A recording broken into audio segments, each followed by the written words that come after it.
Good afternoon, everyone. Welcome to the Oasis International. This is our empowerment service where we are studying the 15 invaluable laws of growth by John C. Maxwell. Before we start, we're on law 14, but let's say a word of prayer. Holy Spirit, I yield to you this afternoon. I ask that you help me. I ask for instruction, unction, and direction. And for those who are tuned in and listening, I pray for clarity, spirit of knowledge and understanding. We ask that you break it down to everyone in a way they would understand. In Jesus' name, we have prayed. Amen. Praise God. Okay, so we're doing Law 14, which is the law of expansion. The law of expansion. And the law of expansion says growth always increases your capacity. The law of expansion says growth always increases your capacity. And capacity is what a person is able to do, or what a person can do, or how far a person can go. The truth is that as human beings, God has put in every single person, every one of us has the potential to grow, to expand, and to achieve. If I ask anyone now, have you reached your full potential as a person? Do you want to be better? Do you want to do greater? I believe 99.9% will say yes. And John Maxwell says in his book that if you're reading this book, then your answer is also no. Because if you're breathing and you're of sound mind, according to him, then you have the potential to keep increasing your capacity. Sean Stevenson says, if you have a heartbeat, there's still time for your dreams. So if you're someone that feels you have plateaued, that means, oh, I've done it all. I have something also for you from John Maxwell today. So please listen closely. John Maxwell also says not reaching your potential is like dying with the music still inside of you.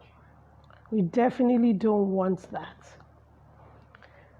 It is said that by the experts that most people only use 10% of their potential throughout life. So that presupposes that in every single human being, there is a lot that we can do, there is a lot that we can achieve. And it is therefore our duty, it is my duty, your duty, to grow ourselves to the greatest potential that God has put inside us. The question now comes, how do you push towards your potential and increase your capacity? A good first step, really, is that you are listening in today. John Maxwell quotes Robert J. Kriegel and Luz Patler from their book, If It Ain't Broke, Break It, saying, they say we don't have a clue as to what people's limits are. All the tests, stopwatches, and finish lines in the world can't measure human potential. When someone is pursuing their dream, they'll go far beyond what seems to be their limitations. The thing is, our potential is infinite, and limitless. There is really no telling how far each of us can go. That's why the same person, maybe a sprinter, will make a record and in 2 years will break it. Because once you keep pushing and you keep driving yourself, you can always achieve more. You are able to do more. The first key is commitment to growth. That means you have to want to do it. It has to be intentional. It has to be something you are consciously going for. Because it's you may just settle into a rut and say, okay, well, I have this job or I have this product, it's selling, and then you go to bed. But how do you push towards your potential and keep increasing your capacity? John Maxwell proposes that you do that by changing the way you think and changing your actions. He says learning more information is not enough, like reading or all that. It's not enough. You have to think it through and you have to act on it. So how do you increase your thinking capacity? We'll start with the thinking. How? He says the first step is to stop thinking more work and start thinking what works. When you want to increase or when you want to do better, like if you had a product and you want it to sell more, you imagine, maybe I need to commit more hours into the production, or I need to do more work. I need to work harder.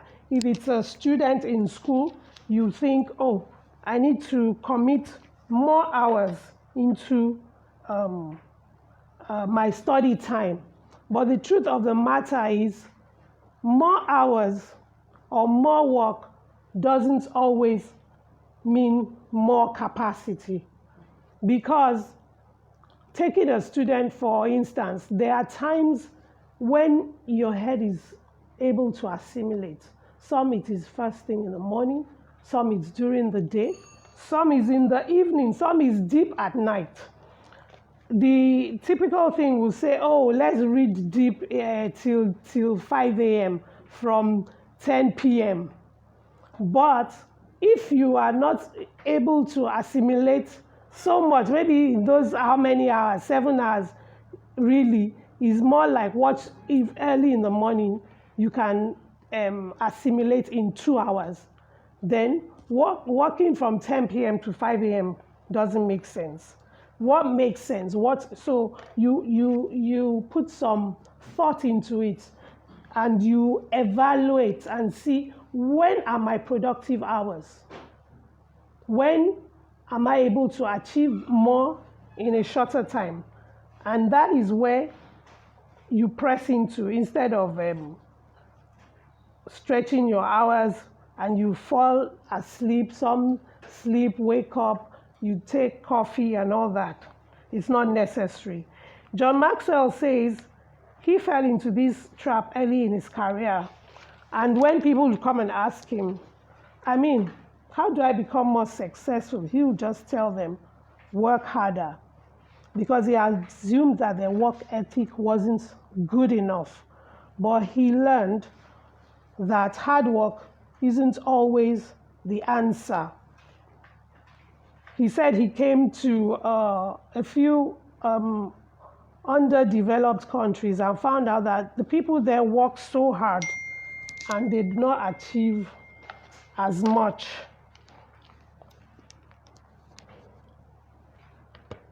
So he said this prompted him to start looking at the way he approached his own working life, and found out that he valued effort over effectiveness. That means what you put in, that's what you are concentrating on, rather than what is working.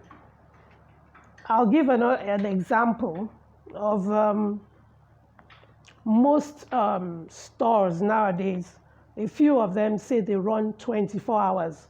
So if you want to run 24 hours, if you have been closing at 8 p.m.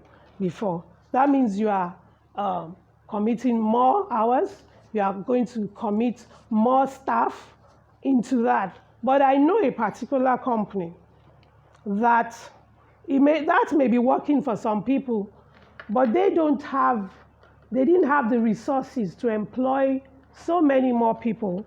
They didn't have the resources to open for much longer because, their bills, their electricity bills. So what they do, they run 24 hours, but the shop is shut. You call in. When you call in, you make your request. When you get there, it's ready for you to pick up. But it's only one person who is working in that shop. It's only so what happened is that they will have each person on a rotationary basis who will work the night shift. And it was just one person. They don't need a gateman. They don't need anybody to park cars. They don't need anything. So that was effective. And so even though many people have come up and are still doing the 24 hours with more staff and more shifts, they have been able to run an effective business that way. So John Maxwell says, how you should approach it is you should think, what am I required to do? What gives the greatest return? What gives me the greatest reward? When you are thinking of expanding, like this example I've given to you, what are they required to do? They're required to offer 24-hour service. What gives the greatest return? That means, how are you going to, is it going to pay you? How are you going to be able to make it work so that you get more money and you're able to serve more people? That was it, because if they committed to paying more staff or doing more hours, when they are doing balancing their books, they may not have made as much profit as just committing one person to it. And of course, the reward is that people know that once you call them, their phones, they have so many lines, their phones are always working. If you call them, you will get what you're ordering for. So that's an example of working smarter than working more. This is not, it's not like you won't be working hard, but you're working smart. What works for you? What works for you? Don't just say, oh, these people are doing it that way, so we'll do the same. Because at the end of the day, no two businesses are the same. No two people are the same. If you say, oh, others, they do this midnight shift thing for study, and me too, I'm going to join them. If you are a zero productive person midnight, there is no amount of hours you commit to it. It won't translate into better grades. So that's the first part of thinking, not just more work, but what works for you. The second postulation by John Maxwell is stop thinking, can I? You should shift your thinking from thinking, can I, and start thinking, how can I? He says, at first glance, the question, can I, and how can I may appear to be very similar. But we know that can I, you are questioning yourself. He's saying, can I do it? Am I able to do it? And how can I is more like, how am I going to get it done? What do I need to get it done? Most of the time when we want to increase capacity, when we want to do an expansion, yes, it stretches you. So your first thought may be, can I really do it? But he says, if you are going to increase and expand your capacity, what you should be thinking is, how can I do it? How am I going to do it? That is, you focus on the solution rather than the obstacle. He says, when you ask yourself, how can I, you give yourself a fighting chance to achieve something. The most common reason people don't overcome the odds is that they don't challenge them enough. They don't test their limits. They don't push their capacity. How can I assumes there is a way? You just need to find it. So this hinges on belief. You have to believe in yourself that you can do it. You believe and trust in God, and you go for it and do it. You don't procrastinate over and over saying, oh, I'm going to do it. I'm going to do it. But you don't do it. You find a way, you figure it out intentionally, and then you do it. He says it made him realize that most of our limitations are based not on lack of ability, but on lack of belief. For example, if I had, I know a young lady, she has this hair products she makes. She wanted, her dream was for it to go international, but it hadn't even gone national yet. It was still only in Lagos. And she had, issues with even the distribution in Lagos.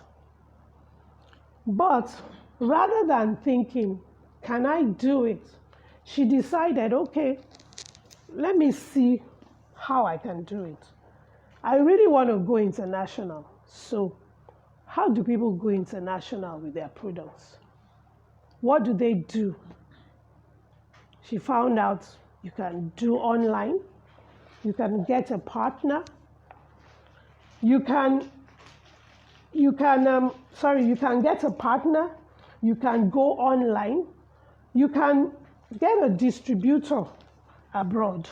But how does that translate into the real thing? How does that translate into getting the product abroad? So the first step was, in Nigeria, if somebody wanted this thing in Kano, how do I get it there? There are transporters that go between Lagos and Kano. You could use them. Or you could find someone in Kano who would help you sell the products, or who you would pay to distribute for you. And then from there, you can now take it international. You can get a partner abroad. You can find someone to do exactly the same thing for you. All you need to do is not doubt that you would get there. Because when you are doing it, it's not going to be an easy process, because you are stretching. Expansion has friction. It doesn't just go easily. It has friction. You have to stretch yourself. You need to get talking to people who are interested in the same things you are interested in. Get them to buy into the idea, and then get them to agree with you, and then to do things with you. He says, your doubts are not the product, John Maxwell says, your doubts are not the product of accurate thinking, but habitual thinking. That means you have set yourself into the mindset. Yes, this is about mindset. The mindset that this thing can't be done. It's even too much wahala. Why do I even want to take it international? At least I'm selling here. People are buying. I want to overstep my boundaries. But if you have a dream, you should go with it. And be bold and experiment. John Maxwell also says that you should begin to live your life as if those ideas about your potential, they are true, and seize the bold experiments in living that brought you many breakthrough behaviors as a child. Now it's time for you to find that faith in you, faith you had in yourself before. He's just telling us here that children are ready to push boundaries more than adults. They have no inhibitions. They don't look at the obstacle. They just think, I can do it. And they go for it.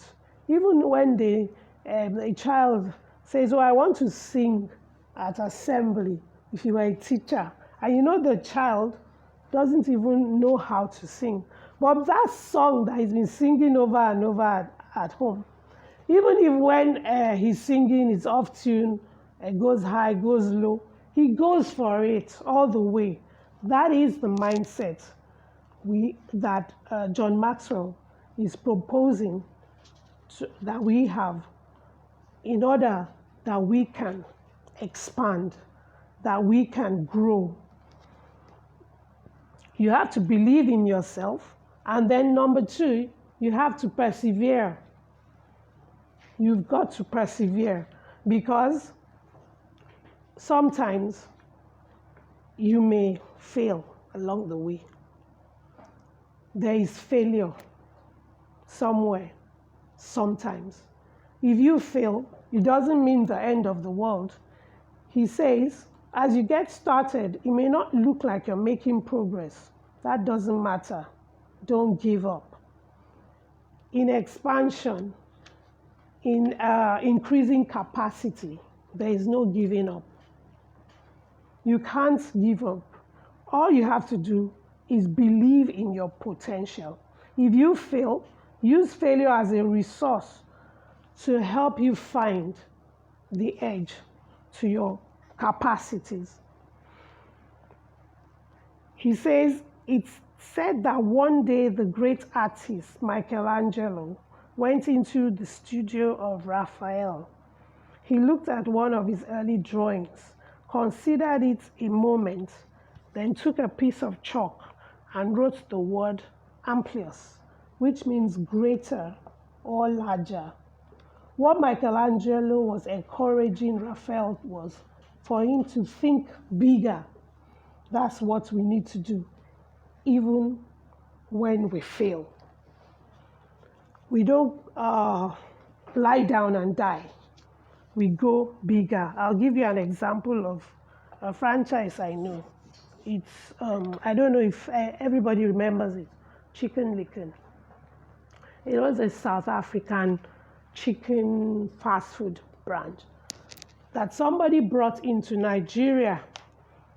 When he was going, he went to South Africa to train and learn, and he got the franchise. You have to pay some amount of money to get someone's franchise.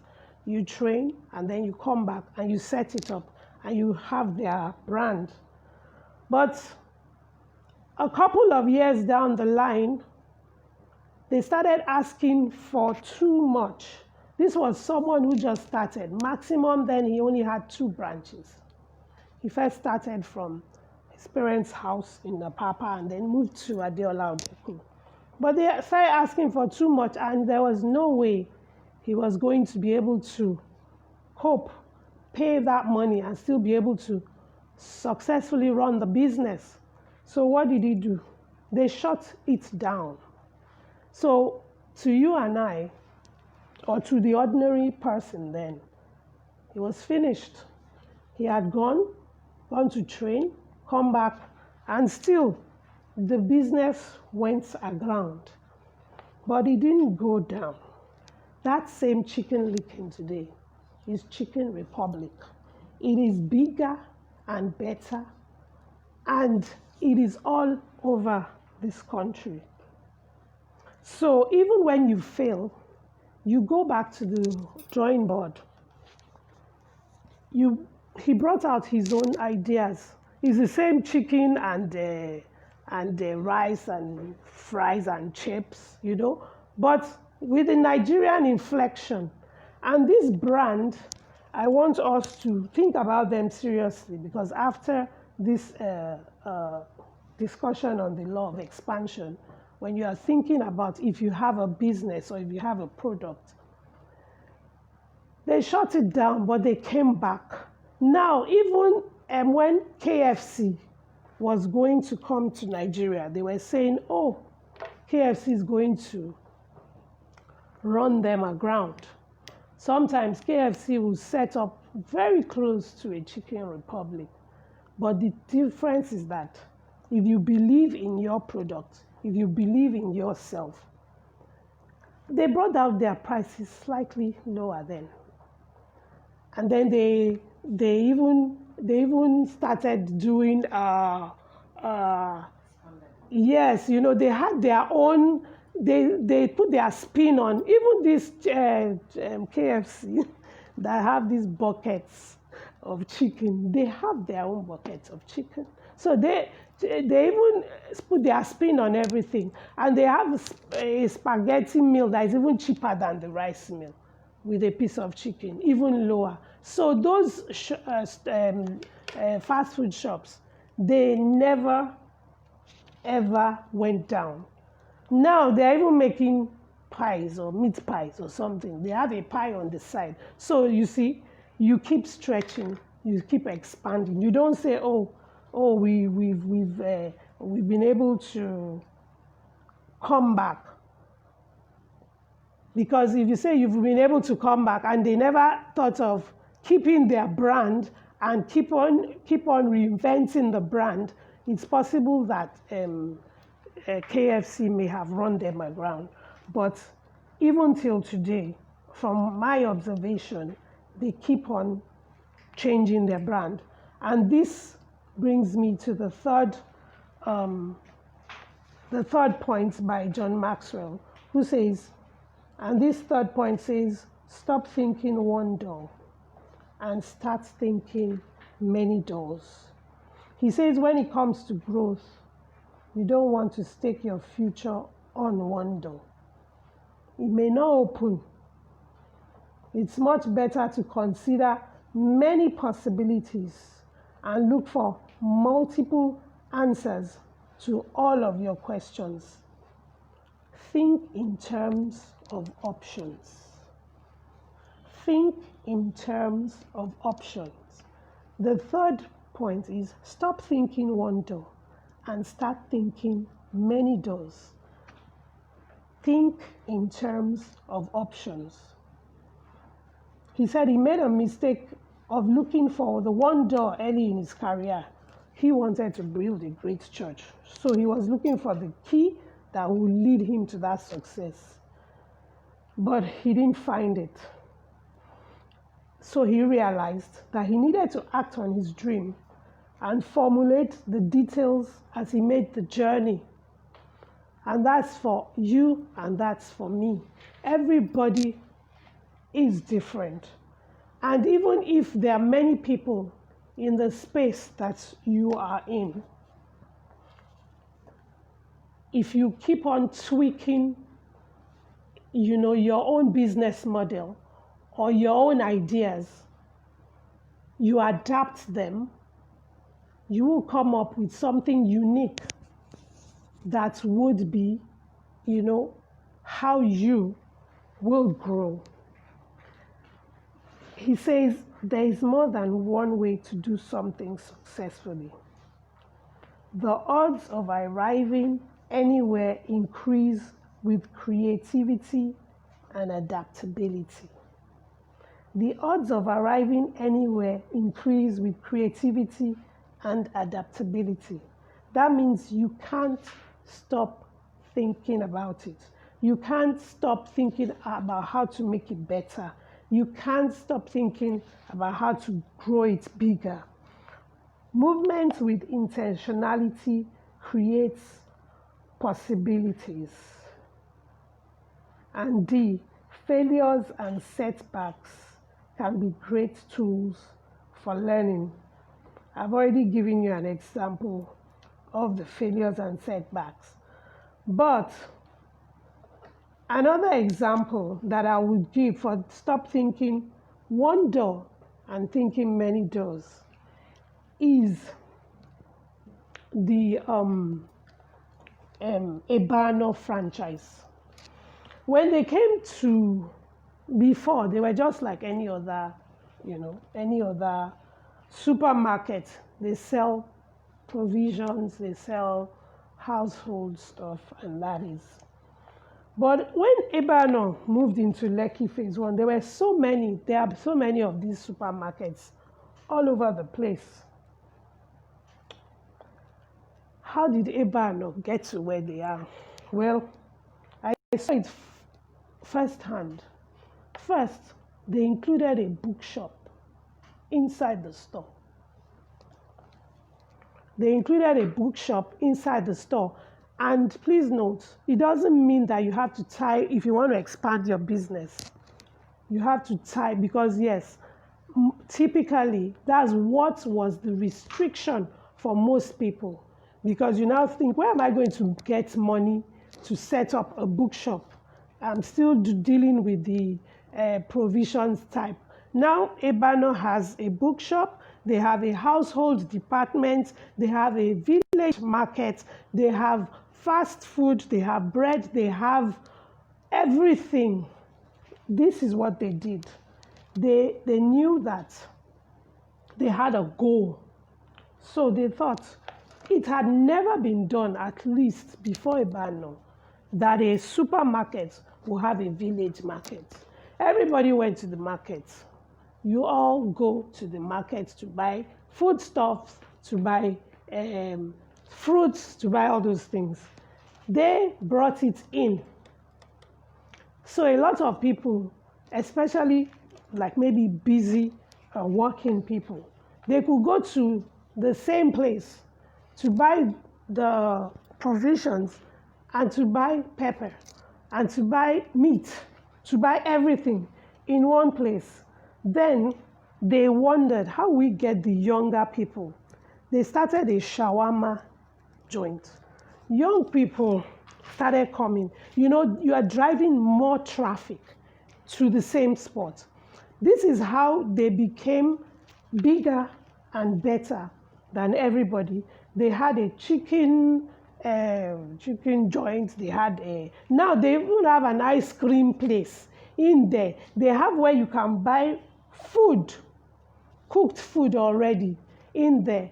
But the demographic that Ebano used is that it's not all that is their money that is tied down. Now, if you want your goods, everybody knows there is huge traffic going to Ebano. If I had a product, like that young lady I spoke about, Ebano is one of the places I'll go to. Yes, I want it to go global, but in Lagos, you can tell them that, and Ebano is not so, if I put it on the shelves and people are buying it, then you can come and collect your money. I am the one that wants to increase my brand. I'm the one that wants to grow. So I can't tell them you have to pay me for me to put my stuff on your shelves. And if you put it there and that from there, you can fly. So that's why you can find everything inside one place. Many doors to the same, is just to expand their business, to expand the supermarket. Now they've replicated it in different parts of Lagos and even I think in the East. So it's not, there are many ways to skin a cat. You don't say it has to be, oh, my own is, I have this product, I want to sell it, I'm going to put it in a shop. Yes, you can put it in your shop, but you can put it in other people's shops. You can put it online. You can create a website for it. And everybody knows that during this COVID, everything has gone online. Now, they deliver. It was a few shops that used to do that before, maybe the banners and all this. But now, even me, if I have a product today, they're the ready people you can connect with, and they will be the delivery service. They deliver food, they deliver everything, born out of the COVID issue. But really, we know that logistics and delivery is now so big. So you can't say, oh, I don't have a car, I don't have a bus to do deliveries. You can even farm it out. Honestly, there is no limit. Like the Nike commercial says, there is no finish line. If you want to expand, you just have to think it through. But like we said, it's not only learning and thinking that helps you to grow. You also have to increase your capacity for action. All these things we've discussed, you have to actually do them. And John Maxwell postulates that, number one, you stop doing only things you have done before and start doing things you could and should do.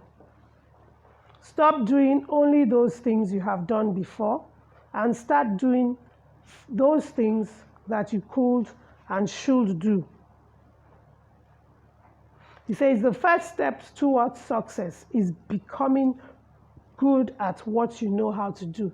That is established. If there is something that you have a natural flair for, the best thing to do is to become the best at it. But then, like I said before, some people have plateaued. You have gone all the way to the top, maybe in your office, or your business is doing so great. But there are people, you can wear more than one hat. You can get out of your comfort zone. Do things that you haven't done before. Because if you want to expand at that level, at that high level, the only way to go is to do things that you haven't done before. You can't say, oh, I will keep on producing greeting cards. Your greeting cards have gone worldwide. It's a brand worldwide name. But you still want to grow. You still have other dreams. How do you go about that? You can't keep doing the same thing and want to get different results. It's greeting cards, it's greeting cards, it's greeting cards. But if you are someone who can wear more than one hat, maybe you have I know someone who is an accountant, and she travels all over the country. She works with one of all these oil-producing countries. She really likes her job, but she has a flair for dressmaking. So what did she do? In her spare time, she mastered the art. She went to a proper school to learn dressmaking on the weekends. She works full-time, but she has this fashion design store that I'm telling you, the money she gets from the dressmaking is probably more than, I don't know, her job, whatever she is, because it's so successful. That is something she could have said, well, I'm at the top of my career, I'm doing so well. But who would have known that the real source, greater source of her money will be from the dressmaking? She has even increased into 2 stores now. And guess what?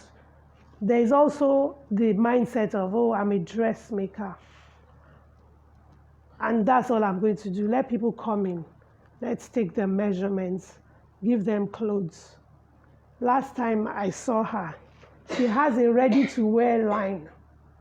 Now, nothing fancy, not the big stuff, but I mean, you can go in, buy a dress, buy a skirt, buy pants. That's expansion.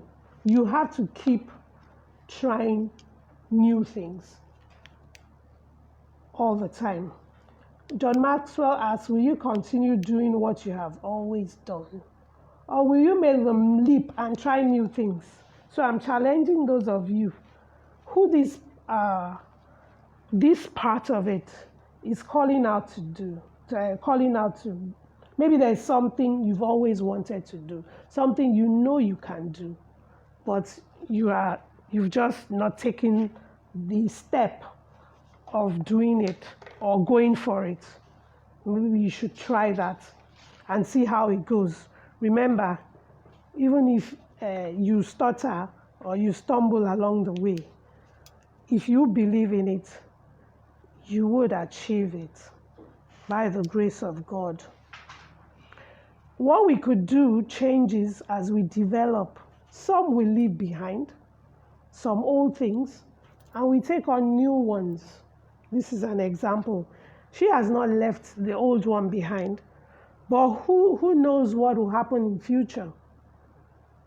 It depends on maybe what your life is like at each time. Be ready to let go of old things and let in new things. Try new things. Don't stay in one place and say, I'm the boss here, so well, I can't be bothered to try and expand or try and do better. The process of expanding one's potential is ongoing.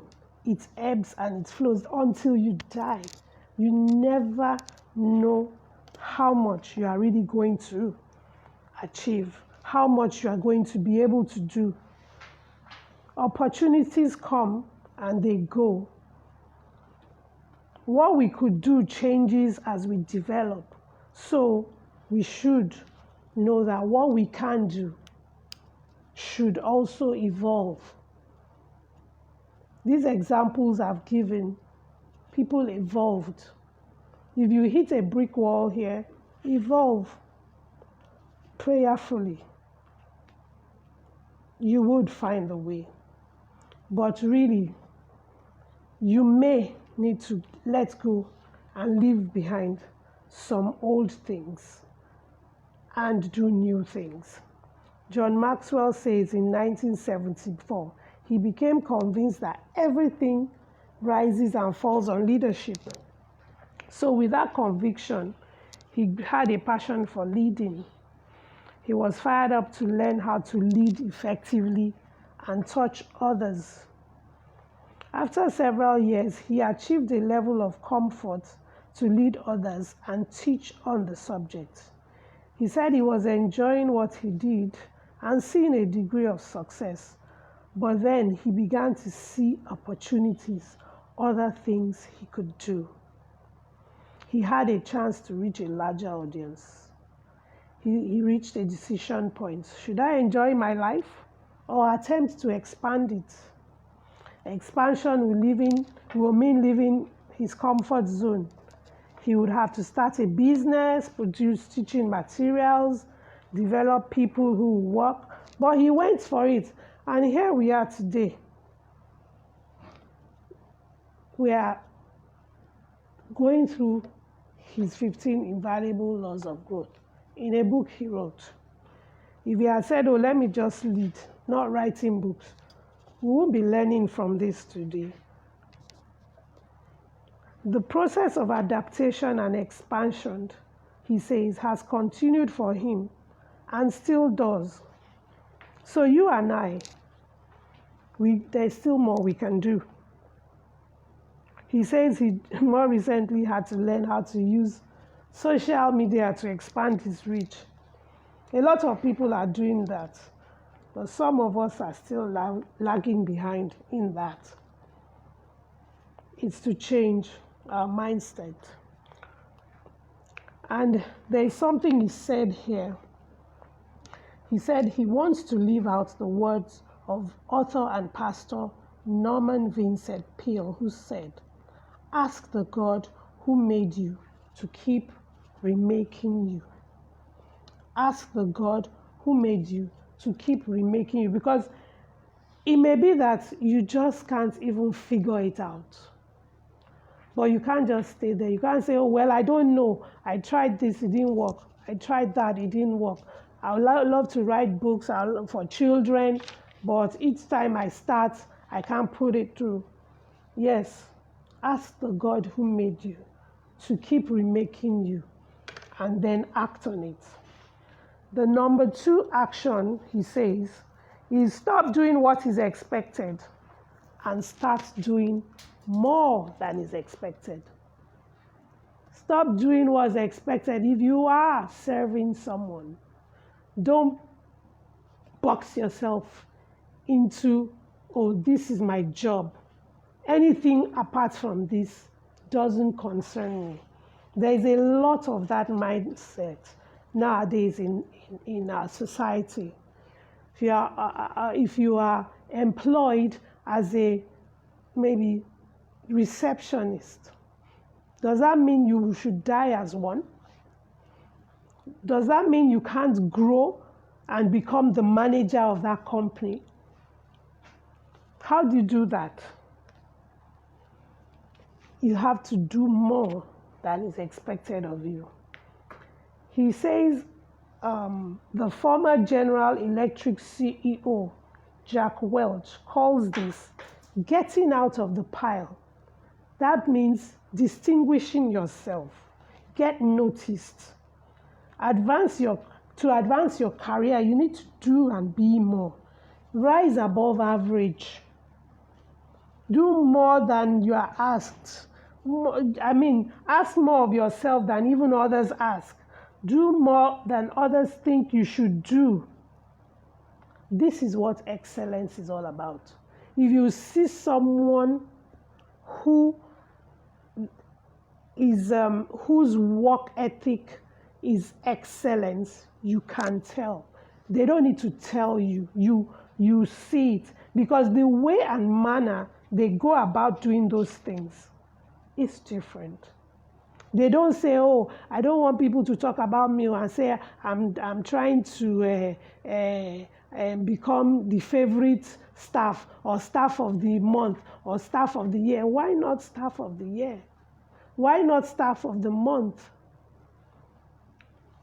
Why not? In our society, I don't know, it's upside down. It should be a thing of pride to be staff of the month. Jack Johnson says, going far beyond that call of duty, doing more than others expect. This is what excellence is about. Expansion and excellence, they go hand in hand. You go the extra mile. Do your very best in everything, in every way. He says it doesn't just separate you from your colleagues by earning you a reputation for performance. It also trains you to develop a habit for excellence. Because if you've done it as a staff for someone else, when you are running your own business, it's just going to be a piece of cake, because you would even have more passion, because it is your business. Number 3, stop doing important things occasionally and start doing important things daily. Stop doing important things occasionally and start doing important things daily if you want to increase your capacity. He says, have you ever heard the expression, life is a great big canvas and you should throw all the paint on it that you can? He said, I like the intent and exuberance of these words, but I don't think that advice is very good unless you want a mess. What you should really do is pick the best paint and paint a masterpiece from your life. Be the best. He says he believes advancing confidently in the direction of one's dreams means doing what is important every day. To do what's not important every day does nothing for you. It just uses up your time. if you want to, I asked someone recently who had a first class in university. I didn't get a first class. So I wanted to know, how did you do it? And she said, well, after my first month or two, I saw, okay, I'm lagging in this and I'm great in this. That's evaluation. All this expansion, you can't do it if you don't evaluate or measure.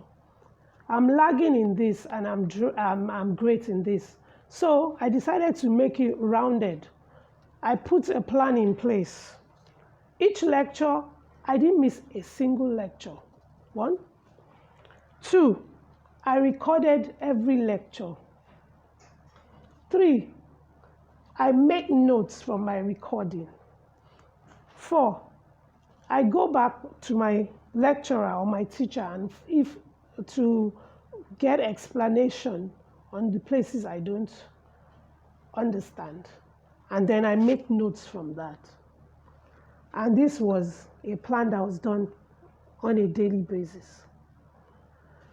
Saying I didn't even care if it was a class that was very early in the morning and we may have supposed to be 300 and I'll be the only one there, or there'll just be 3 of us. I'm sure all the 3 or the 4 or whatever, we must have all gotten first classes.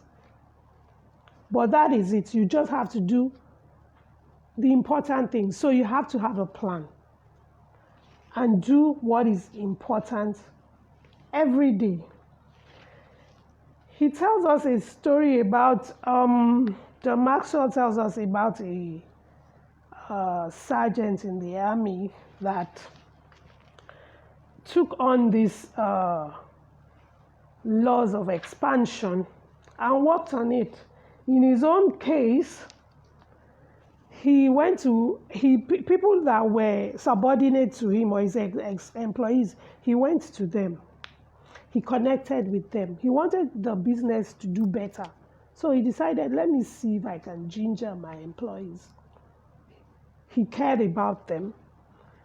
And each time, that was already over the call of duty. The next step he did was that he would send an email to them to tell them, just so they will know that he sees them, he sees their work. That man lives the law of expansion, because what happened is that he just found out that they worked more. They worked more and they worked better and they got better returns. He got better returns from his staff just because he listened to them, he laughed with them, he cried with them, he showed that he cared about them. That is a way of doing something that is important. For lifelong learners, you must live the law of expansion. That is, you keep growing, you keep pushing to do better and to do greater. And for that reason, your capacity keeps on growing. He now spoke about a man called Pablo Casals, who was 95 years old. And he was asked the question, you're 95 and the greatest cellist that ever lived. Why do you still practice 6 hours a day? Guess what his answer was? Because I'm making progress. That is, you and I, we have the potential to keep making progress till the day we die. That's the law of expansion. How do we apply it? Remember, make the mental transition from I can't or can I to how can I do it? Test yourself. Do some dreaming. Then ask yourself, if I knew I could not fail, what would I attempt? If I had no limitations, what would I like to do? If finances were not an issue, what would I be doing with my life? take time, write your answers to those questions. When you look at your answers, respond to them and look at them and say, is it far-fetched or is it possible? Or is it, unachievable? But if when you look at it, you see that there's a way I can do that, how do I do it? What do I need to do? Those are the questions that you would answer and you would be able to expand. Planning is so key. Think what works rather than more work. Go back to your calendar. Go back to your to-do lists. From the past 4 weeks, see what you are doing on a daily basis. See what system you are using to plan your days. And from that, see what's working and what isn't working, and make the necessary changes. Do you have a plan? Do you have a system to make sure you are doing what's important daily? If you don't, first define what is essential to you on a daily basis. Write them down.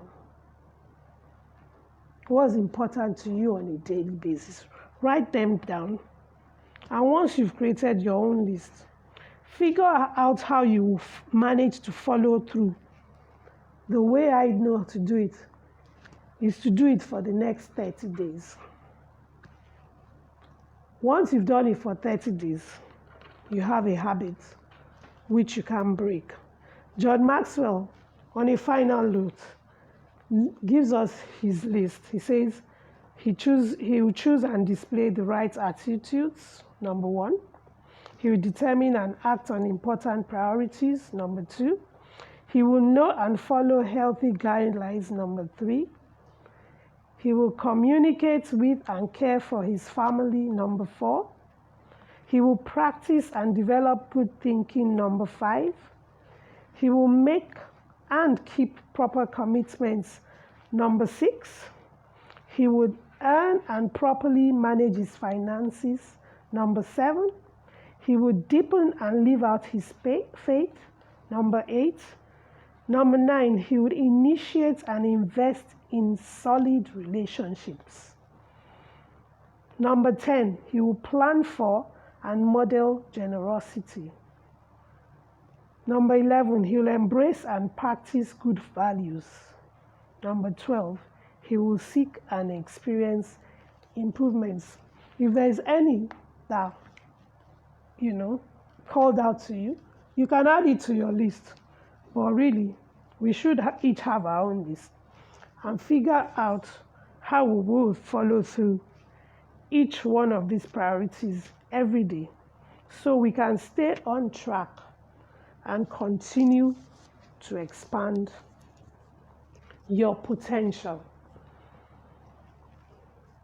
Thank you, everyone. That was The Law of Expansion by John C. Maxwell. We've come to the end of our empowerment service, but please stay tuned. We'll be back at 4:30 for the main service, where Pastor Bidemi will be taking us on the final, we hope, the final topic installment on sonship. Good afternoon, everyone. Thank you.